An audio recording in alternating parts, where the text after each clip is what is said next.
Hello, guys. I bring to you another update regarding the scandal involving Pastor Robert Morris of Gateway Church. New details coming out says that he told one of the former executive lead pastors that Cindy tried to extort money from him. First, if you are new here, please consider subscribing and press that notification button so you will be notified when I post my next video. Now let's get back to the details of today's video. Do you remember this statement by Cindy, the lady who was molested by Pastor Robert? Which read as follows.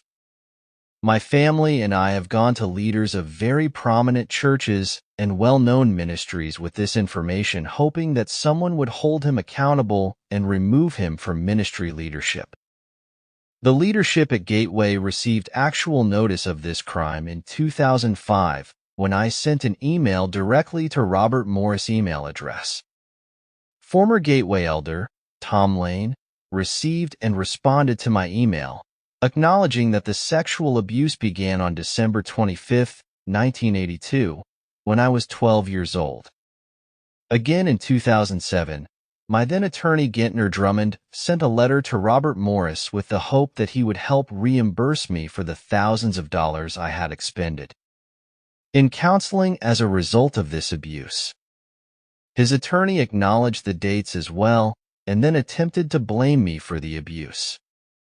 At the very least, both the Gateway pastor and at least one elder had specific notice that I was sexually abused beginning when I was 12 years old. Gateway had the information but intentionally decided to embrace the false narrative Robert Morris wanted them to believe. She has stated that she requested for at least $50,000 just to recoup the money she had spent going through counseling for over 10 years. However, Pastor Robert, through his lawyers, made a counter offer of $25,000, which she would receive only if she accepted to sign a non-disclosure agreement. Cindy said she refused that offer, and fortunately, that's why she has been able to share her story with the world. Now, allegedly, Pastor Robert Morris told Steve LeBlanc, former elder at Shady Grove and Gateway Church executive pastor, around 2005 that Cindy tried to blackmail him for $2 million. Just imagine. He shared this information from an interview he had with Justin Peters on his YouTube channel. Watch this clip. It was around the 2005 when Cindy did approach Robert saying, I want help with therapy. Now, by the way, when she did that, Robert talked to me about it, and he said she came and she was trying to blackmail him for $2 million. That is, in fact, what he told me. Okay, so I want to say, so Cindy Clemenshire, the victim here, said that she wanted financial help from Robert Morris for her therapy. I believe she asked for $50,000. That's I'm what misquoting Cindy. Cindy, if you listen to this, I'm very sorry, but that's just to my recollection, and I'm pretty certain. And they offered her $25,000, right? Because Gateway doesn't have hundreds of millions of dollars, right? But she had to sign a non-disclosure agreement. And to her credit, and honestly, to the credit of women who maybe will hear of this story, and pastors and wolves that will hear of this story, and maybe it will give them pause to not touch another daughter. Yeah, she refused it. Wow. She refused the $25,000. It seems Pastor Robert has been trying to save face for years by discrediting Cindy.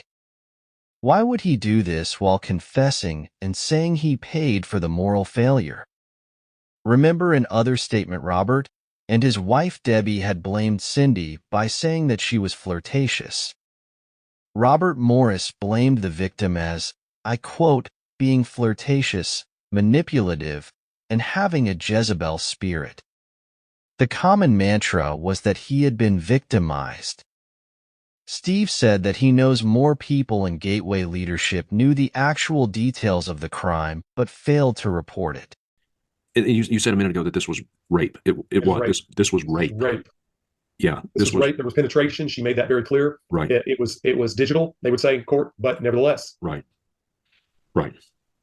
And then in his in Robert Morris's explanation of his inappropriate sexual behavior, he actually says that he blames it on a Jezebel spirit. Yeah, there were many such statements. Yeah, that again, she was flirtatious, manipulative. There were a few Jezebel. That was the common mantra, was that he had been victimized, that he had stumbled. Yeah. Okay. Oops. And he was the victim. But then now there was this sin trap with this wicked woman. He falls into it, and like a Venus flytrap, she shuts over on him because he's so irresistible and good looking, or so I guess. And she just has to have him, and she's drawn to the anointing, and therefore he's trapped. Okay, so it's my conviction that most of the Shady Grove elders were fed this lie. At least all of the later ones, like myself. I was ordained. I became an elder 10 years after him, and the year following his exit. Okay. Yeah. But I think I know enough of the character of the men, barring at least 3, perhaps 4. And I know there are men that knew. I know Olin knew. I know James Robinson knew. I know they knew. Okay. And Olin was a former state trooper. He knew the law. I cannot imagine he did anything without his right hand Monty Smith knowing. And I know for a fact James Robinson knew, because they are the ones that met with the family. They met with Cindy. They met with her parents. They actually knew. And they did not report this crime to the proper authorities, which is the police department. These are not things that need to happen. How can a 12-year-old girl in the 80s be flirtatious? Robert was already an adult, married, and an evangelist who could make sober judgment. This is so sad. That is not how you get away with a crime. However, God is a fair judge and has made him retire in disgrace. He messed the life of a young girl, and God has messed his life publicly in his prime. I believe Cindy reached out to him seeking for empathy more than the money she was asking. Otherwise, she would have reported the matter to the authority if she wanted to benefit financially. A shepherd takes care of his sheep, but Pastor Robert behaved otherwise. He has been acting more as a victim than the abuser. What do you think about this new development? Let me know at the comments section. See you in my next video.